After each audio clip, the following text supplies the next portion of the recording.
Metro Atlanta's runoff elections are now over.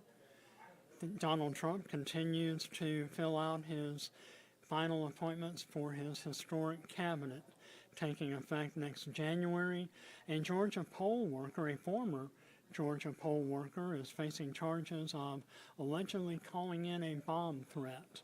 I'm Tim Darnell, along with political reporter Doug Reardon, and in this edition of Political Update, Doug, we really have to start with Fulton County District Attorney Fani Willis, who has had a rough couple of days.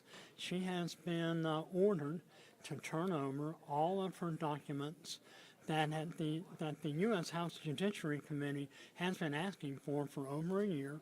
These are correspondences that she has made with the January 6th House Select Committee on the January 6th Capitol Hill riot, and also any communications that she's held or has conducted with Special Prosecutor Jack Smith, who is now looking at withdrawing all of his election-related charges against now President-elect Donald Trump. Now, you covered a hearing on Tuesday in which the Fulton County DA herself was at the center of the storm. Whether or not she has to comply with a subpoena that has been issued by a state Senate committee regarding her use of funds and her alleged and now acknowledged romantic relationship with the special prosecutor that she had hired and employed to help her in her investigation and subsequent indictment of former President Donald Trump. Tell us what's going on. Yeah, it was a tough week for the DA. It could get even tougher because on that subpoena decision, that's going to come any day now, and it may not be very good for her. So we'll start kind of chronologically. Obviously, the YSL trial was the longest, and we could come to find out one of the most expensive cases ever prosecuted in state history. Lasted for several years, cost probably estimates of millions of dollars of taxpayer money to do, and it didn't really yield any results. He had a couple plea deals, he had a couple of acquittals even, and so that kind of started things out for her this week. And then on Tuesday there was that hearing over the subpoena. This was a state Senate panel that was kind of put together to investigate that relationship between Willis and that top prosecutor Nathan Wade, and also how she was spending taxpayer money on certain government funded programs. And so they convened. They heard from a lot of witnesses over the course of their 6 or so meetings since the session ended last year. And then for a September 13th hearing, they had wanted to call Willis herself in to testify. She did not come willingly, so they issued a subpoena. They felt they had the power to do that as state senators and as a state Senate committee. But Willis said, you don't. You can't do that. I'm a constitutionally elected officer. You can't just pull me in here and make me answer questions. And so she took them to court. She challenged those subpoenas. There were 2 of them. And yesterday it was argued in Fulton County Court who was right, who had to succumb to these subpoenas, whether it be the state Senate committee dropping them and the judge saying that, no, you're not able to call people like district attorneys or sheriffs or even the governor in to testify at will, or whether she could decide in a few days whether Willis has to submit to these subpoenas and go in and testify and potentially answer some very embarrassing questions about her relationship with Nathan Wade. So we are still waiting on that decision, but it could be really a big blow to Fani Willis to be compelled to go and testify before the state committee. And then just an hour after that hearing ended yesterday, Judge Robert McBurney, who was the first judge here in Fulton County with the election indictment in his hands, he oversaw that grand jury that passed up the charges. He said that Fani had to turn over all of her communications with the DOJ. We don't 100% know what's in there, but we do know that there is going to be some things about her communication with the January 6th committee. Those investigations were essentially congruent because they both dealt with subversion of the election results in 2020 in different ways. And so we don't know what's in those documents, but we expect that we'll learn a little bit more about how Fani Willis was communicating with the federal government, with the Department of Justice, and with the January 6th committee to inform her investigation and ultimately her charges against Donald Trump and some of his allies here in Georgia. So while we're awaiting a decision from Fulton County Superior Court Judge Shakira Ingram, it was very interesting watching the live feed from our newsroom yesterday of the hearing in Judge Ingram's courtroom, former Georgia Governor Roy Barnes, who is actually Georgia's last elected governor who was a member of the Democratic Party. He was defeated in the early 2000s in his reelection bid by Sonny Perdue, Georgia's first Republican governor really since Reconstruction directly after the Civil War. Roy Barnes is still a practicing attorney in Mableton, Cobb County, a very well-respected and well-liked jurist. He is in the courtroom representing Fani Willis. This is not the first time Roy Barnes has appeared on behalf of the Fulton County DA. As I recall, he actually made an appearance during these very widely emotional, really kind of, I don't want to say scandalous, but very full of a lot of salacious details, detailing or chronicling the relationship between Fani Willis and Nathan Wade. And yet Fani Willis has a very strong judicial or legal ally on her side in former Governor Roy Barnes. Yeah, and all you have to do is look to the fact that she asked him to prosecute this case before she went to a number of other individuals and ultimately landed on Nathan Wade. He was the first person that she asked. He's very respected around here. If young lawyers are looking for someone to really mimic in the way that they argue cases, they should watch Roy Barnes. He's fascinating in the courtroom. But, I think she has marrow deep trust in him to have asked him first to prosecute this case. He ultimately said, I don't want to do that. I think the quote that he gave was, I spent 4 years with bodyguards around me as the governor. I don't want to do that again as a special prosecutor. So he ultimately turned her down. But he is serving as her attorney, and it's just a waiting game now. We'll have to see whether or not she answers those subpoenas. Barnes said that the entire General Assembly, not just one Senate committee, would have to issue a subpoena in order for it to be valid. And of course, lawyers for the state Senate committee said they're state senators. They can do what they want. They have the investigatory power that's vested in them to carry out these subpoenas. And they, again, we'll just wait on that decision now. And whether or not the Georgia General Assembly has the legal power to subpoena local district attorneys is something that can possibly reverberate into the coming legislative session. That's something that we'll be following. As I mentioned at the top of our podcast for this edition of Political Update, we now have the results of all of Metro Atlanta's runoff elections. On Tuesday, H.A. Collins is now the newest member of the Atlanta City Council. In DeKalb County, there are two brand new DeKalb County commissioners, Nicole Massia from Commission District 3 and LaDana Fulton from DeKalb Commission 7. On the Doraville City Council, the newest City Council member is Taylor Ray. And in East Point, there is also a newly elected East Point City Council person, Sean Atkins. So that really concludes all of Metro Atlanta's 2024 runoff elections. Moving on now, setting the stage as we began last week, the 2026 gubernatorial race. Chris Carr is the very first entry so far into the Georgia governor's race. Speaking of elections, earlier this week, a former Georgia poll worker was indicted for allegedly mailing a bomb threat to a Georgia polling place, according to the U.S. Department of Justice. Nicholas Winbush of Milledgeville was arrested on November 4th and made his very first court appearance. Will be making his first court appearance tomorrow, December 5th, on Thursday.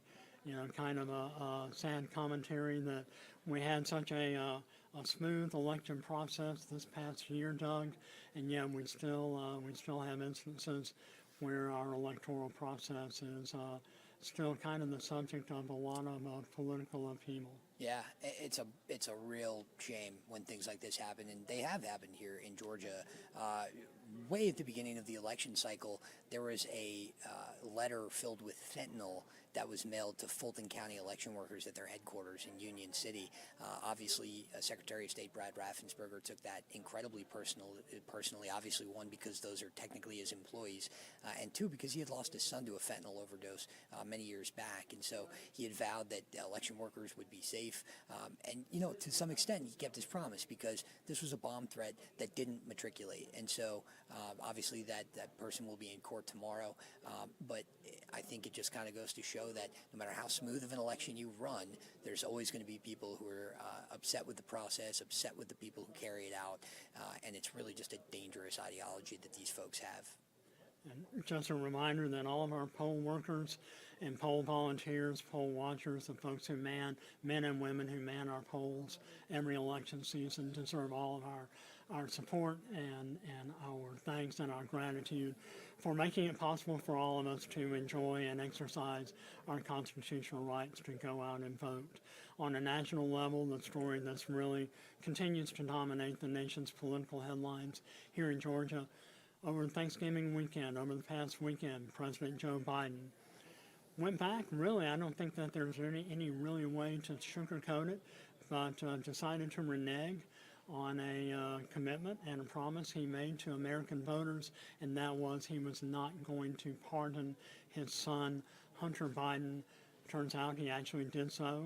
It happened as the Thanksgiving holiday weekend was coming to a close, and really had just shaken the entire foundation of the National Democratic Party. We haven't heard a lot of reaction from local Georgia Democrats, but it has been coming fast and furious from members of his own party. He does have some support within his own party, but obviously a lot of outrage and condemnation from Republicans and conservative media outlets. What was your reaction when you heard that President Biden had indeed issued a full blanket pardon that goes all the way back to 2014, I believe, covering a lot of time and a lot of allegations outside, over and above what he has already been convicted on?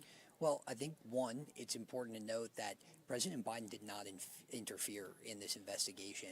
His son went through the legal process with no interference from the president, and was ultimately, of course, convicted, and that is what the pardon is over. You know, I won't voice my opinion, but I'll tell you what I have heard from others in the politisphere here in Georgia. A lot of people were surprised that he went back on this promise. You get to the end of your term, you start thinking about things in a different light, and, you know, it's his son. He has had so much family tragedy over the course of his life. A lot of people just said, why not? What do you have to lose? Biden is not going to be a political commentator. He is not going to run for office again. His career is essentially over after this. And so I think the sentiment among a lot of people who support this decision is, what do you have to lose here, really? This is what the pardon system is for. And on the other hand, you have a lot of people saying this was a gross miscarriage of trust for Biden, saying that he wouldn't do this, saying he would be more laissez-faire about the legal system when it came to his son, and then pardoning him. I think people were shocked by that. But, I mean, listen, come on. You know, when Trump left office, he pardoned Roger Stone, George Papadopoulos, Steve Bannon, Charlie Kushner. There were all of these self-interested pardons that came at the end of the Trump administration, and he has promised to pardon convicted rioters, insurrectionists, and people who have been through the legal system and been convicted, right? So when we talk about self-interested pardons, we have to kind of shake the stick on both ends here, because this isn't something that's new, and it's not something that's going to go away. And so I would just caution anyone that's watching this out there that if you're going to look at it from one end, look at it from the other end too, please, because this happens at the end of every presidency. Speaking of the other end, we all also know that former President Donald Trump, now soon to be the nation's 47th president, coming up in late January when he is inaugurated. He is making a lot of cabinet appointments, pretty much has filled out many of his top cabinet positions, including Secretary of State. We heard this morning Florida Governor Ron DeSantis might be, has floated his name out as someone who is interested in playing a role in the incoming the newest iteration of Donald Trump's presidential administration coming in now next month, January 20th. Let's talk about one of those positions in particular, as well as someone who had been mentioned as a possible cabinet appointee. First of all, former Georgia Congressman Doug Collins, who has been nominated to become the new Secretary of Veterans Affairs. That is a federal agency that is responsible for obviously overseeing the affairs and issues regarding our nation's veterans across all forms of military service. The VA is commonly, really used as an example of an agency that really doesn't serve our veterans in the best possible way. Doug Collins, whether or not he changes that agency's directive or legacy remains to be seen, but Doug Collins was one of Trump's strongest supporters in the House of Representatives. I remember during the first set of impeachment House hearings that we were watching several years ago, he was constantly at the president's side, making all of the most impassioned defenses against the first set of impeachment charges. Really not surprised that Trump would look to someone with that amount of loyalty to him to head up a crucial governmental agency. Yeah, and also someone with a bit of experience as a service member too. Collins is a chaplain with the Air National Guard, and so he is aware of the landscape when it comes to what veterans need. And we did go out and talk to some veterans the day that appointment was made. And aside from all the VA issues, which is, as you said, kind of a pantheon to red tape in the government, and has had certainly many, many issues that have become deadly for some veterans, what veterans really want is a little bit more kitchen table. They want homelessness to be tackled. That is a massive problem in the veterans community. They want job creation to be tackled because a lot of times veterans come out, they're dealing with a lot of things at once, and it's very difficult for them to either find a job or get to a job. We heard veterans tell us transportation would be great, some sort of veterans network for that. And also working with these 501c nonprofits that exist in our communities. We had gone out and talked to a few of them as well, and they said what we're looking for is better coordination with the federal government when it comes to sources of funding and placement of veterans in these programs. And so that was kind of what we heard, even outside of all the problems the VA has. I think there are these day-to-day issues that veterans face that need to be addressed, and they're hoping that someone like Doug Collins, who A, has a background in as a military veteran himself, and B, is from Georgia and is acutely aware of the problems that veterans face here. I think they're hoping that this could be a very good thing for the veteran community, especially here in our state. And wrapping up this edition of Political Update, let's finish up with Kelly Loeffler. She is a former U.S. Senator and a very loyal Trump supporter. A couple of weeks ago, we had heard that she was being rumored to become the newest Secretary of the U.S. Department of Agriculture. Really, if that had come to fruition, she would have followed in the footsteps of someone we mentioned earlier in this podcast, former Georgia Governor Sonny Perdue, who was Donald Trump's very first Secretary of Agriculture in his first administration and one of the longest-serving cabinet advisors. That nomination instead has gone to Brooke Rollins. But Kelly Loeffler is still heavily involved in the Trump transition campaign and also co-chairing his inauguration ceremonies coming up in just a little over a month now, January 20th, I believe. She has been mentioned as a possible future U.S. Senate candidate, possibly a Georgia gubernatorial candidate. What role do you see Kelly Loeffler playing insofar as Georgia politics going forward from now until 2028 and beyond? Yeah, I think anything's on the table. Keep in mind, she served in the role of Georgia senator before, but she was appointed to that role. She did not. She was not elected to it, so this would be a first for her if she were to run against John Ossoff and win that seat back. But I could also see a gubernatorial run. I think a cabinet pick at this point is probably out of the question. I'm confused as to why her name was floated. We hadn't gotten any indications from her office that might have been the case, and of course she doesn't really have a background in agriculture. It's more finance for her. But again, she has a huge role to play in the coming weeks in terms of setting up and making sure that the inauguration goes smoothly. And we're actually hoping to talk to her this week. I just want to know what goes into planning a party essentially that big. I can imagine it's a lot. But Loeffler is not going away on the Georgia political scene. She will likely not be a cabinet member, but this will certainly raise her profile. She'll be up there on the stage at the inauguration. She was at, I can probably safely say, 90 to 99% of these Trump rallies that we had here. And so she is a huge supporter of the president-elect. And, I think that if she were to throw her name in the hat for a gubernatorial run or a Senate run, it's pretty safe to say that she would have his endorsement the whole way through. Absolutely, no question about that. Doug, we're always love having you here talking politics here with us on Political Update from Atlanta News First. We love hearing your insight and analysis.